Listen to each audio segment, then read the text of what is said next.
শুক্রবার পূর্ব বর্ধমান জেলার শহর বর্ধমানের প্রাণকেন্দ্র কার্জন-গেট চত্বরে বর্ধমান শহর তৃণমূল ছাত্র পরিষদের ডাকে একটি প্রতিবাদ সভা অনুষ্ঠিত হয়। নদিয়া জেলার নবদ্বীপ কলেজে এবিভিপির বহিরাগত দুষ্কৃতীরা আক্রমণ করে বলে অভিযোগ করে এদিন প্রতিবাদ সভাটি অনুষ্ঠিত হয়। তাদের অভিযোগ, বিজেপি ও এবিভিপির সমর্থকরা তৃণমূল ছাত্র পরিষদের উপর হামলা করে, তারই প্রতিবাদে এদিনের এই সভা।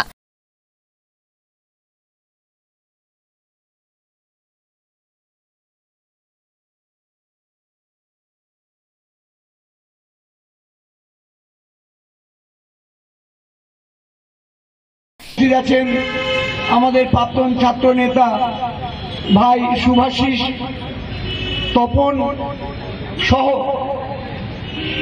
আজকের এই ছাত্র আন্দোলনে যারা নেতৃত্ব দিচ্ছে, বর্ধমান শহর তৃণমূল ছাত্র পরিষদকে যারা এগিয়ে নিয়ে যাচ্ছে, ভাই শক্তি বাল্মীকি, আমাদের বর্ধমান বিশ্ববিদ্যালয়ের ছাত্র আন্দোলনের নেতা ভাই রবিউল এবং অন্যান্য যারা নেতৃত্ব আছে আমাদের রাজ কলেজ থেকে শুরু করে অন্যান্য কলেজে তৃণমূল ছাত্র পরিষদ, সবাইকে জানাই তৃণমূল কংগ্রেসের পক্ষ থেকে জাতীয়তাবাদী অভিনন্দন। আজ হঠাৎ করে কেন তৃণমূল ছাত্র পরিষদের ছেলেরা বর্তমানের এই রাজপথ ঐতিহাসিক কার্জন গেটের সামনে দাঁড়িয়ে প্রতিবাদ সভায় সামিল হয়েছে?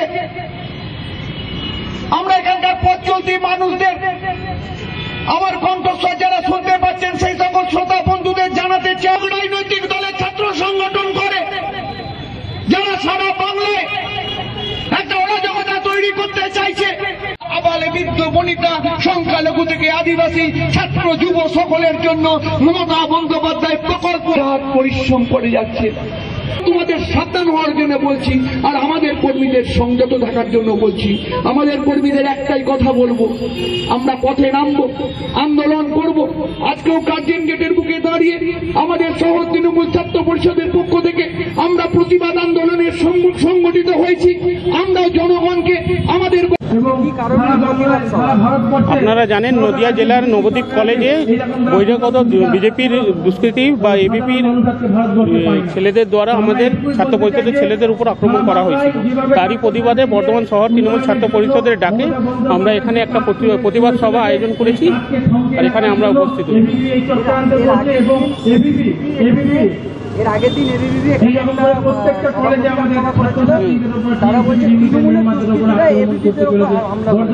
বাংলার মানুষ ওদের কথা বিশ্বাস করে না, আপনারা ভালো করে জানেন। ওদের এইটাই কালচার, মারামারি করবে, সন্ত্রাস ছড়াবে আর বাংলাকে অশান্ত করবে।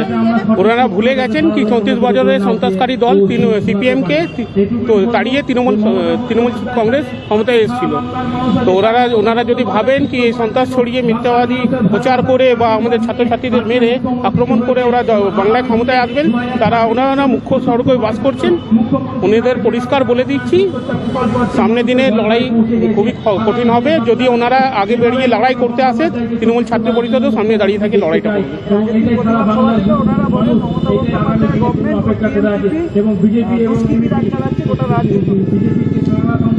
গোটা দেশে কয়েকটা রাজ্যে ওদের সরকার আছে, আপনারা ভালো করে জানেন ওই রাজ্যে কি ঘটছে। ইউপি বলুন বা যে কোনো রাজ্যে দেখুন, যেখানে ওদের সরকার আছে, সন্ত্রাস কারা ছড়াচ্ছে বা কারা অশান্ত করছে রাজ্যটাকে, সেটা আপনারা ভালো করে জানেন। এই সভায় উপস্থিত ছিলেন বর্তমান পৌরসভার কাউন্সিলর শ্যামাপ্রসাদ বন্দ্যোপাধ্যায় সহ অন্যান্য নেতৃত্ববৃন্দ।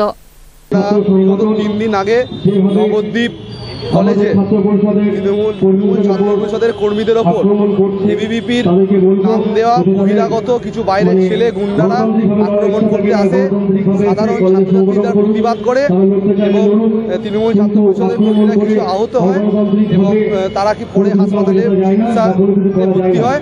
আমরা তার যে আমাদের এবিভিপি ছাত্রছাত্রীরা যে বহিরাগতরা প্রত্যেক কলেজে তাণ্ডব চালাচ্ছে, সন্ত্রাস চালাচ্ছে, আমরা এই প্রতিবাদে আজকে বর্ধমান শহর তৃণমূল ছাত্র পরিষদের পক্ষ থেকে আমরা কার্জন গেটে বিক্ষোভ সমাবেশ করছি।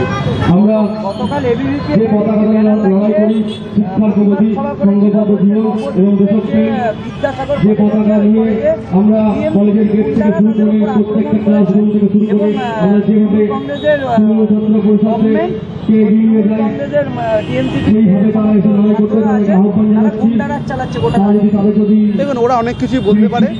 কাল আমি যদিও দেখিনি, পরে শুনলাম যে নাকি 3 থেকে 4 জনেরা এখানে একটা ব্যানার দিয়ে করেছে প্রোগ্রাম। তো ওদের বক্তব্য, ওদের নিজেদের মধ্যে ঝামেলা মারামারি, ওরা ওটা বলে ওরা যেখানেই কোনো জায়গা পায় না, রাজ্যে একটা কলেজ নেই যেখানে এবিভিপি আছে, ওদের কোনো সংগঠন নেই, কিচ্ছু নেই, ওরা ফাঁকাই আওয়াজ মেরে। তো ওরা ওদের নিজেদের মধ্যে মারামারি ধস্তাধস্তিতে ওরা বলে তৃণমূল ছাত্র পরিষদ নাকি ওদেরকে অ্যাটাক করে। আমাদের দরকার নেই, আমরা আমাদের নিজেদের নিয়ে ভালো আছি। লড়াইয়ের ময়দানে তো আমরা আগেও ছিলাম, এখনো আছি, আগামী দিনেও থাকবো। এবিভিপি কবে ছিল সেটা আমার জানা নেই। বিরুদ্ধে বাঙালির ছাত্র সমাজকে এক হতে হবে, বাঙালির ছাত্র সমাজকে বুঝিয়ে দিতে হবে যখনই কলেজ গেটে দেখা যাবে কোনো গৈরিকীকরণের চেষ্টা হচ্ছে, কোনো ফ্ল্যাগ উঠছে গৈরিকীকরণের, তার প্রতিবাদ করে তুলতে হবে। ছাত্রছাত্রীদের বলতে হবে আমি সেই দিন হব শান্ত, মহাবিপ্লবীর অনক্লান্ত, যবে উৎপীড়িতের ক্রন্দন রোল আকাশে বাতাসে ধ্বনি। বর্ধমান থেকে তন্ময় ঘোষের রিপোর্ট, আনন্দ বার্তা।